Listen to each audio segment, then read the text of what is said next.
Hey guys, how's it going? Avishai here with another episode of What Israel Is. It's been a while, and well, today is Yom Kippur, which is a holiday, not in the sense of festivities because it's not a festive holiday, but it is a holy day, the holiest day in the Hebrew calendar, some say, which is dedicated to self-reflection and atonement. It is widely known in the English-speaking world as the Day of Atonement. It follows the month of Elul, which is also known as the month of atonement, which is dedicated to seeking the forgiveness of your fellow people, after which comes Rosh Hashanah, which is the Hebrew New Year. And following Rosh Hashanah, there are 10 days which are called Sara Yamim Noraim, or 10 terrible days or 10 awesome days. The word Nora has both these meanings, so kind of like awesome and awful, or something like that. So something that inspires awe but can also be perceived as terrible. These 10 days are dedicated to seeking forgiveness from God.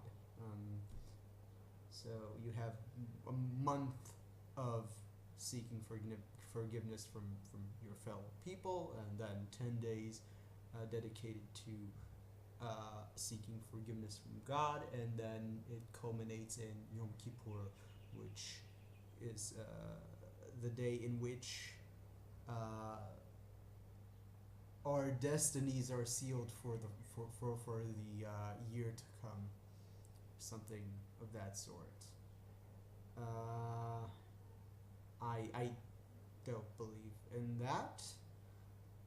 But in the spirit of Yom Kippur, I do feel like I owe you an apology for this absence without explanation. These have been a hectic couple of weeks for me, and I've now settled in a new apartment. Open up shop here with my computer. There's quite a lot I want to talk about. Let's start with this. So, a bit of news. 2 days ago, a Palestinian man carrying Israeli ID, right? So he's an Arab Israeli, rather. This man was to appear before a court, or maybe even go into detention in a matter of a couple of days from the day. He went to, I believe, either a rail station or a tram station, and opened fire on people there. And he killed a police officer and an elderly woman of 60. This, in and of itself, is almost a matter of fact here. These things happen. And we Israelis have taken to kind of, there's only so much that you can do, and only so many times that you can let it, you know, get into you. And but another thing happened, and this one is also not surprising for Israelis. Following this person's supposed martyrdom, uh, dying while killing innocents, or attempting to kill.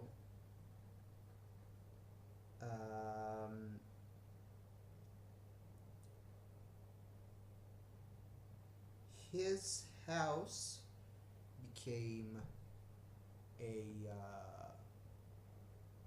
place of pilgrimage for fellow Palestinians.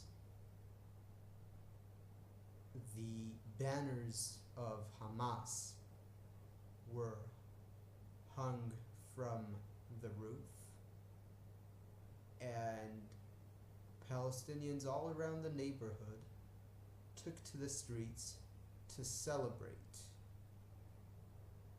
And this involved passing out sweets to anyone who passes by. These pictures are not unique, and those who have good memory might remember similar occurrences during September 11, where the streets of Ramallah were rife with people celebrating and again passing out sweets. Another thing is that the killer's daughter was interviewed for one of the Palestinian channels, where she, at least in words, said that she was glad of her father's act and of his death. She was happy that he did what he did. She was proud of him, and that they, the two of them, had a very healthy relationship. This, too, is unsurprising for Israelis, but I don't know that people outside of Israel are completely cognizant, completely aware of just how culturally different Muslims are, or you can call it radical Muslims, mainstream Muslims, whatever. Just how culturally different they are from people of Western values or whatever.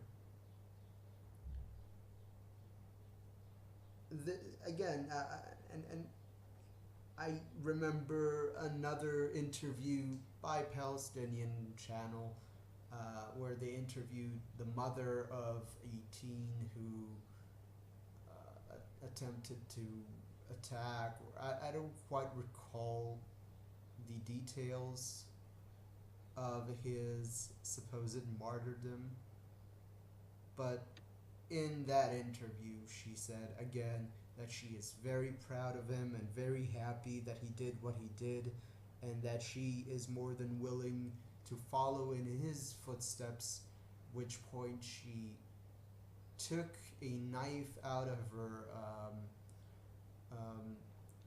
clothes, out of dress, and waved it around, while the interviewer was actually telling her that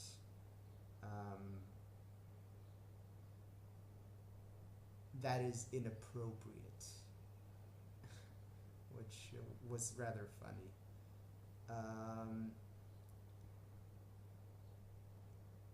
It sounds trite to say cult of death, etc., but it really, really is.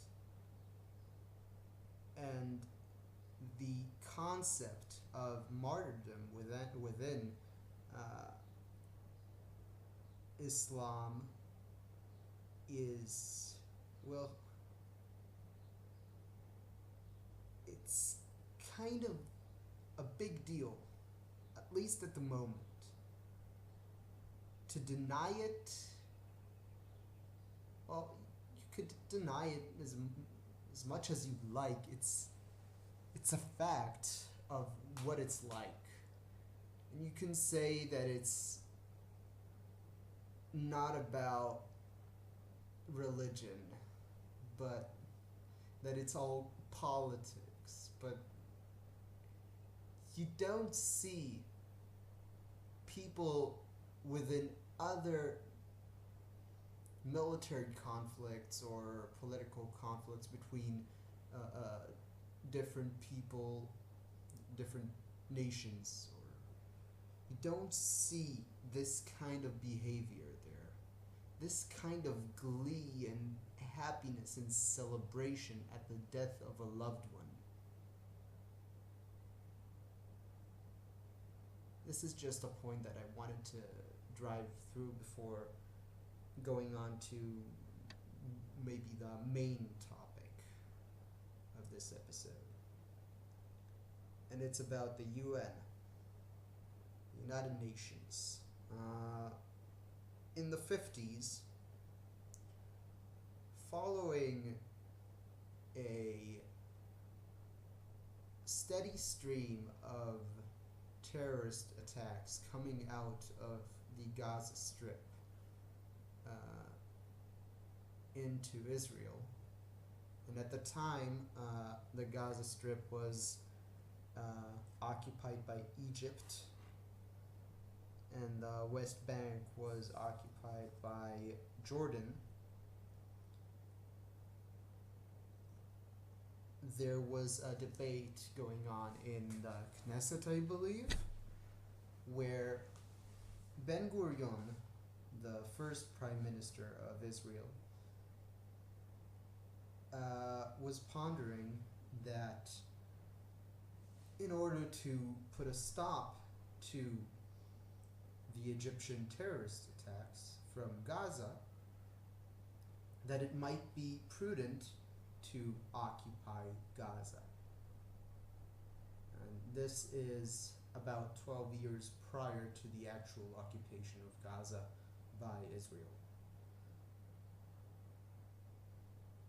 And one of, I believe, his ministers told him that the UN will not look favorably upon this kind of act upon Israel's side. To which he responded with, well, indifference and scorn. And that minister told him Israel owes its existence to a UN resolution. And Ben-Gurion replied, Schmum, being the Hebrew acronym for UN, and Schmum meaning, UN nothing. Israel owes its existence to the people who founded it. By the time of the UN 47 resolution, Israel was already a fact. This is Ben-Gurion speaking. And the sentiment was this. And there's a very famous Hebrew saying, Im ein anili mili, meaning, if I do not stand for myself, who shall? And in essence, it means self-sufficiency, that Israel will never depend on any outside force to ascertain its ongoing existence, and will never depend on others to protect it. And these are considered lessons that we, the Jewish people, have learned.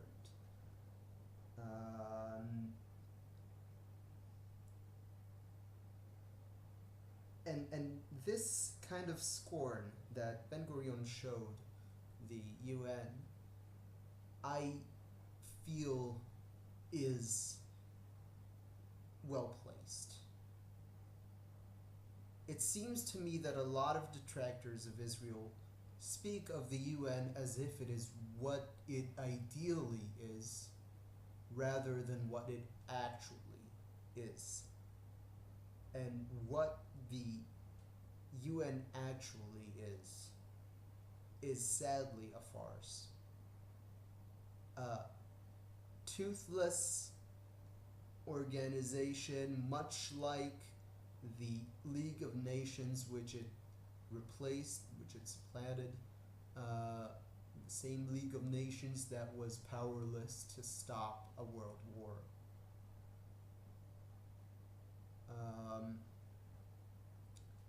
Some statistics, for example, from the UN Human Rights Council, one of the most, I would call it ridiculous, but really monstrous subdivisions of the UN.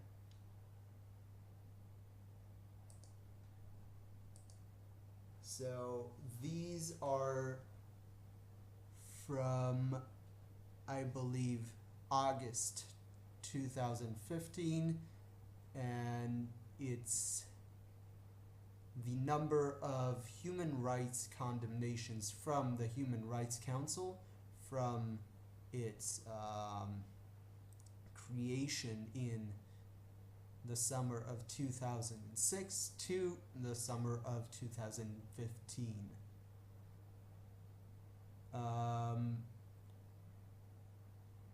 So what we can see here is, for example, this.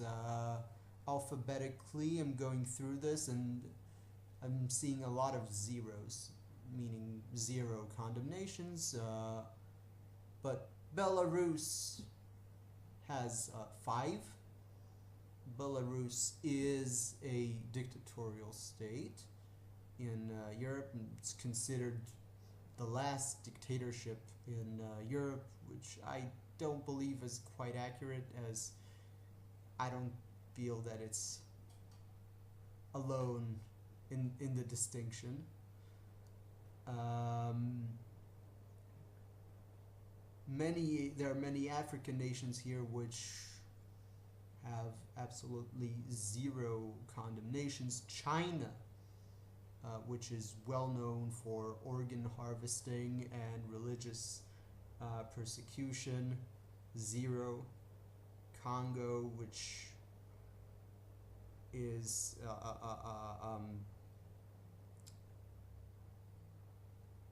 a greenhouse for, well, war and 0. The Democratic Republic of Congo, 0.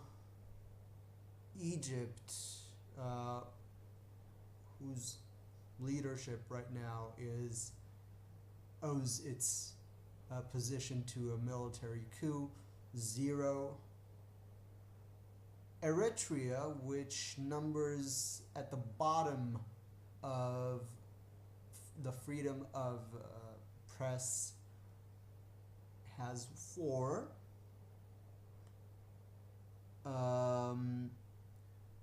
Honduras has 1. Iran has 5. Iran is a theocracy dominated by a council of clerics with a puppet leader who is elected supposedly democratically. Libya, I believe, has 2. Myanmar, which is a Buddhist state but one where Muslims are persecuted, has 12. North Korea has 8. I don't feel that there's a lot to be said about that. We all know what North Korea is. Pakistan, where the Taliban is very active and has been known to kill girls who are going to school, has 0.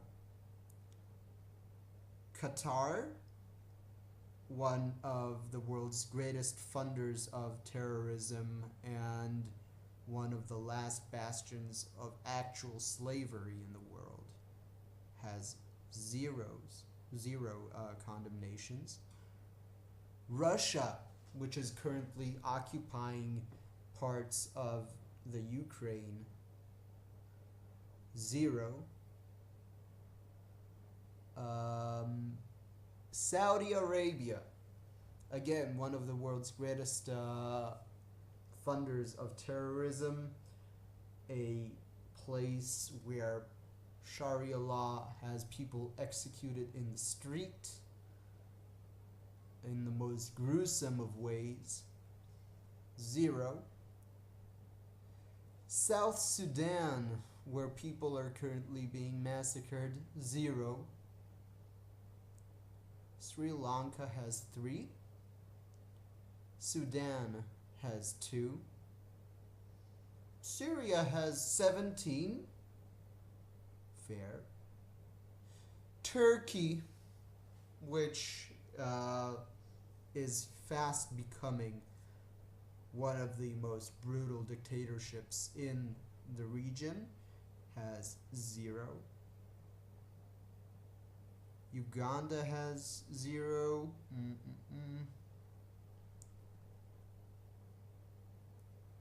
And Yemen has 0. Israel has 62 human rights condemnations from the UN.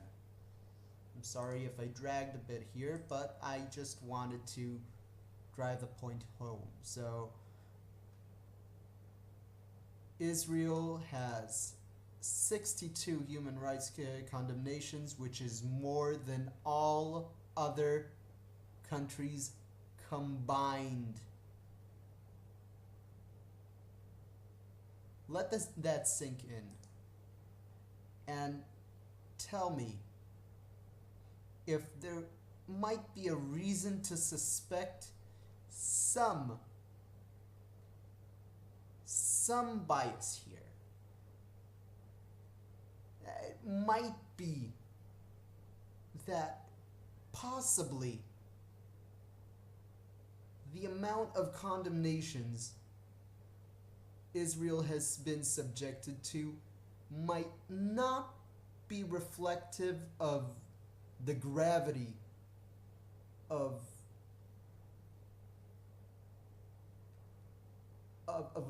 both what Israel is doing and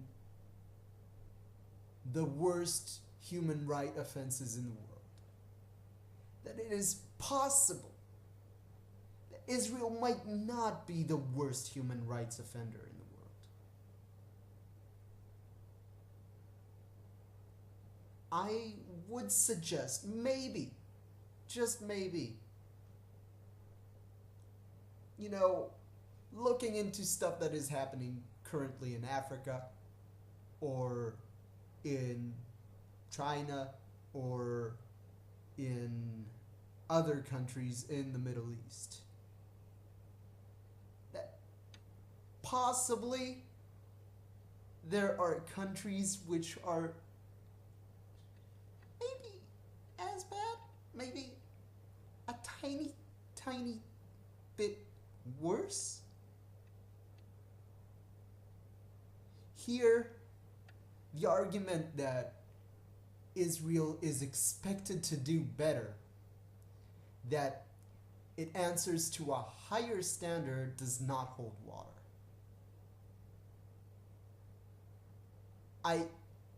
could maybe tolerate it as a talking point by just a Joe. But here we're talking about an organization that is meant to be unbiased and is supposed to be dealing with the topic of human rights.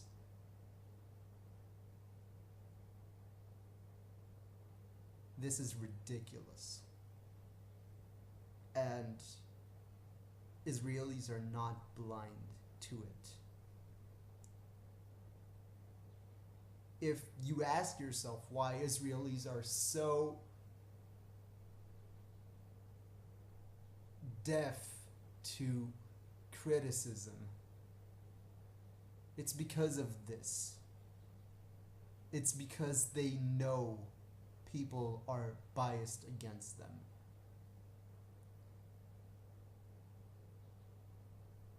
And there are absolutely no efforts to mitigate this bias or to address it.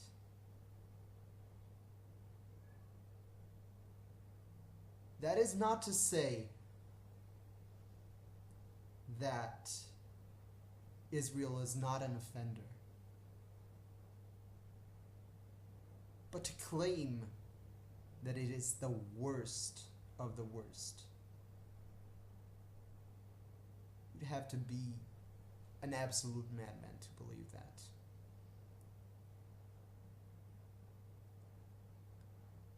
And just whenever people bring up this thing, I've heard a lot of smug anti-Israelis, a lot of smug critics of Israel who bring up the amount of condemnations against Israel as is a point against it. If anything, it's probably the greatest weakness in your condemnation of Israel. Because once you look into the UN and its treatment of Israel, it becomes transparent that, well, in some cases, claiming that anti-Israelism is anti-Semitism, well, that might not be the case, but that anti-Israelism is not grounded in the factual world, and it is an irrational bias.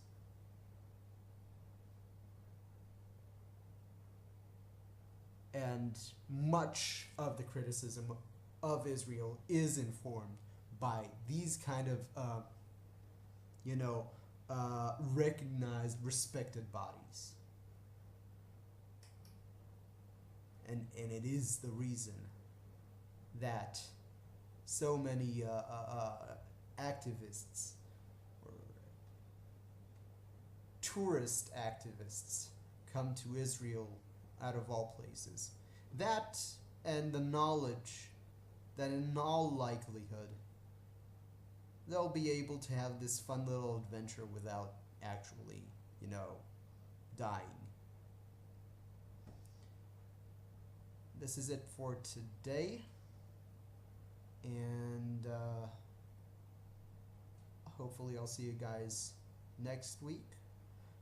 For the time being, those of you who are actually Jewish and for whatever reason religious have nice fast. To the rest of y'all, see you guys next week and have an awesome week. Bye.